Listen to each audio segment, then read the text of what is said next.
Welcome back to the mess, everyone. I hope you're doing well today. I'm doing well. I wanted to do a little plant highlight video, just a little quick thing. This is not the first time I have featured this plant on my channel. You might recognize it from my first video, which was my plant tour. But he has grown quite a bit since then, and I think it's a good time to give him his own moment, shall we say. So, what I have to show you is none other than the Anthurium Delta Force. Sort of. Okay, so for those of you who are like, what are you talking about, Jake? So the Anthurium Delta Force is an extremely coveted Anthurium hybrid. It is a sport hybrid.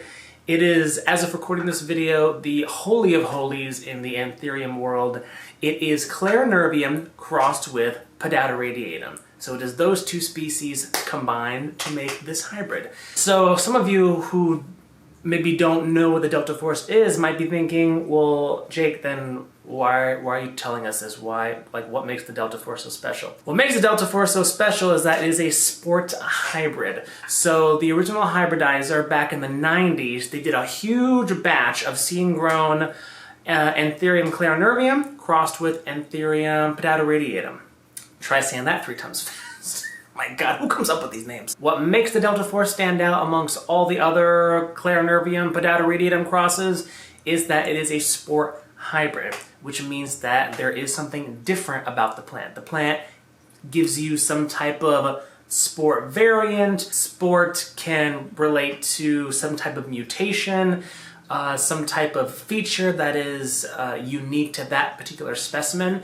And usually sports, as far as I know, cannot be recreated through seed or tissue culture. If you were to get seeds from Delta Force, it would be Clarinervium crossed with Pedata radiatum crossed with itself.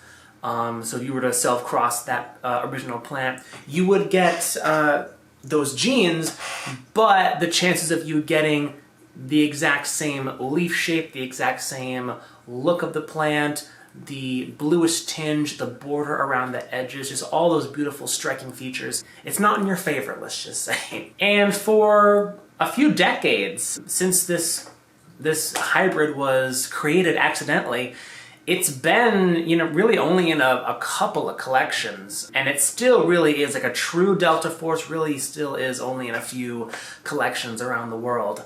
But there is a silver lining to those of you who see this plant and are like, oh my God, I want this plant so bad. Why does it have to be so rare? During all of this crazy plant hype the last few years, this aeroid mania, as I'm calling it. I don't know what history will call it, but it'll be in the history books with the tulip craziness and the orchid mania and just all these things. I think they're gonna call it aeroid mania. It has a nice ring to it, doesn't it? Anyway, I digress. But during this aeroid mania, we have seen a huge increase in Anthurium growers and Anthurium hybridizers, particularly in Indonesia. With all of these growers crossing and hybridizing all these different species and making all these hybrids and stuff, we're going to see more sports. And the likelihood of a sport looking anything like a Delta Force, the chances are higher.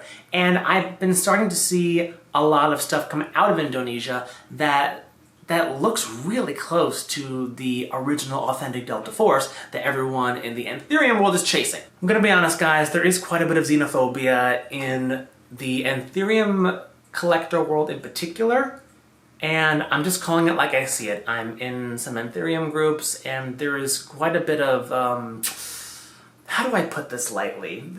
Let's just say that, people, if you say that you bought your Anthurium from Indonesia, your Anthurium might as well be a fraud. Like, it might as well not be the real deal of whatever it is that you claim or they claim that it was when you bought it. But, like, you essentially lose all credibility, and basically, I guess that's all that matters in this world, unfortunately. I'm not one of those people. I don't need, like, an authentic this or a true this or a real that. I'm not name chasing, and I think name chasing is very dangerous. I can make a whole video on that later, down the road, and I probably will. Name chasing, yeah, just a little side note, name chasing, do not be chasing the names, because the names, one day they're top of the list, next day they're in Home Depot. You know what I'm saying?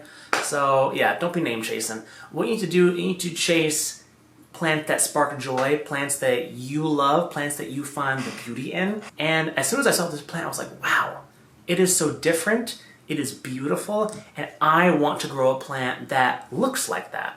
So I did a deep dive on Instagram and I DM'd a whole bunch of Indonesian growers. There were some language barriers, but I basically was trying to find out if I could find a sport Anthurium hybrid out there that had a triangle / delta shape to the leaf. I wasn't really able to find anything that looked like a delta force enough where it was worth the purchase until I found this guy.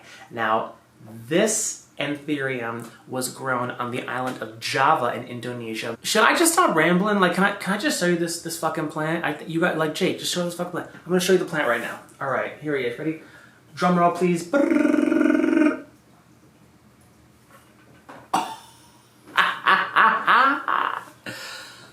Oh my goodness. I gotta look at the screen off to the side just to... Is that going to focus? Are y'all seeing that, guys? So this is Anthurium. Can you see he's flowering, by the way? We'll get to that in a second. This is Anthurium clarinervium crossed with Podata radiatum. And this is a very special plant because it is a sport hybrid.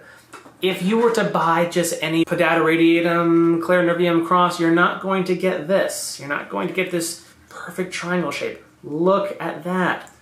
Look at those veins. That beautiful, lush green. I love that color. What makes this plant different from the Delta Force in terms of appearance alone, the Delta Force, it's a little bit longer. It's a little bit more dramatic at the tip, at the bottom, and it's a little bit of a bluish green, and it has a border around the edge. So there's a little bit more going on with the Delta Force visually, but I don't know if this is going to come off on camera, but this plant, it's thick like a belt, almost like a Vitarifolium, but it feels very smooth and almost satiny.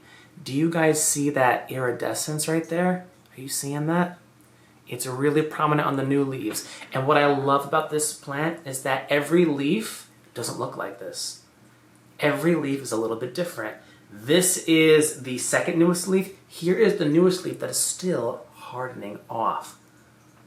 Look how different that looks, guys. Look how much more dramatic the sinus is. It's still pretty thin, still pretty floppy, still getting a little bit bigger. That is probably one of the most exciting things about growing Anthuriums is that the leaves start off so small and you're like, oh, how cute. And then they just get bigger and bigger and bigger until they eat you in the middle of the night. The texture is what really stumps me because sometimes they feel kind of leathery and then sometimes they feel satiny and smooth. It's very strange. The older leaves do not have this iridescence. Now, this was the newest leaf when I purchased it, and this was the leaf that made me go, I need this plant. This was the newest leaf when I got it. Look at that perfectly horizontal sinus. And all the other leaves have different variations of a sinus.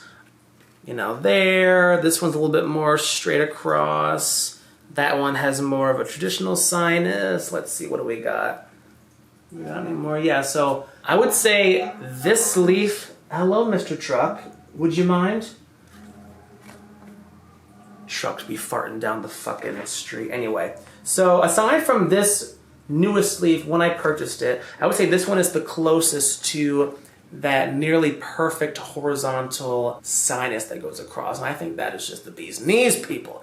But I gotta say, this, I call it the butterfly leaf because it kind of looks like a butterfly or one of those really big moths. This leaf is just a freaking stunner. I think that is just amazing. And as you can see, guys, it is flowering. It is putting out 3 flowers. This one is spent. I'm trying to self-pollinate this guy. So I took pollen from this guy. I put it onto this guy.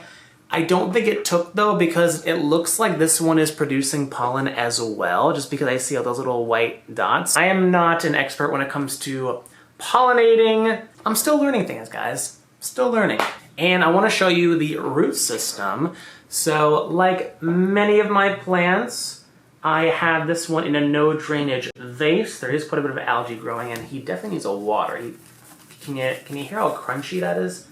So yes, look at those worms, people. This is why I love Anthuriums as opposed to Philodendron, because Anthurium roots, they're just tough as nails, guys. I find that when I repot a Philodendron, the roots, they so easily turn to mush and they rot, guys. I can't do it with the Philodendron. I'm canceling the Philodendron. No, not really. But to be honest, I don't think I'm really collecting any more Philodendron, at least not for a while. I have all the Philodendron that I want right now. Love Philodendron, but I just love Anthurium a lot more. I think they're a lot easier to take care of. And I'll do a whole video on that as well. Yeah, I just wanted to show you that, guys. It's just a little quick video. Probably most of it was just me rambling about what the heck a delta force is and all that stuff, but look at that. And let's just back it up a little bit, people. Let's just back it up. Oh, he's a bush. He is growing 360 views, guys. 360 views. Whew. By the way, I do not have him in a cabinet. I used to have him in a cabinet, but now I have him out here on the shelf. And he's doing just fine, guys. They're inevitably going to get leaves that kind of do a little bit of the yellowing, the browning, the older leaves, and that's totally fine. It's kind of inevitable. Have you seen aroids growing in the wild? Guys, they look like shit. Like, have you seen Anthurium and Philodendron and Monstera? Have you seen them growing in the wild? Go like Google image that shit. They look horrible. You know, because they got, you know, whether it's the wind and animals picking off them and just like they just got holes in them for days. Like this would, like it would not look this good in the wild. So for what it's worth, hopefully that'll make you feel better about your collection if you don't think it's perfect. So yeah, I guess that's it. And I'll catch you in the next video. All right, have a good day. Bye.